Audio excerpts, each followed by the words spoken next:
Mən deyirəm iki başı var. Bir var ki, kişi xəyanət edir və qadın onu açıq hiss edir.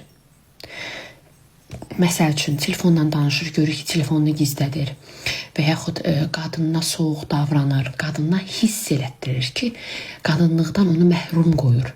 Başa düşürsünüz? Yəni, qadınını xoşbəxt edə bilmir. Bir var, bu xəyanət. Bir də var ki, kişi xəyanət edir, amma qadınını o qədər xoşbəxtdir ki, pozğunanı ötə tutmur. Öz qadınını öndə tutur. Qadını o qədər xoşbəxt edir ki, xəyanət etsə belə qadını hiss etmir. Əgər mənim başıma günü bu gündə elə bir xəyanət gəlirsə, heç bir qadın deyə bilməz ki, o xəyanət bizi narahat edir.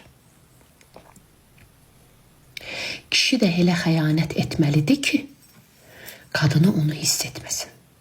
Qadını nədənsə məhrum qoymamalıdır. Nədənsə eksik qoymamalıdır. Hansısa pozğunu daha ötə qoymamalıdır. Qadın o qədər xoşbəxt olmalıdır ki, öz qadını, evdəki arvadı ki, etsə belə onu hiss etdirməsin. İndi siz mənə bir qadın olaraq deyin, hansı qadın bilmədiyin şey səni narahat edə bilər? Hiss etmədiyin bir şey. O qədər xoşbəxtsən ki, gözün kör, heç bir şey görmürsən.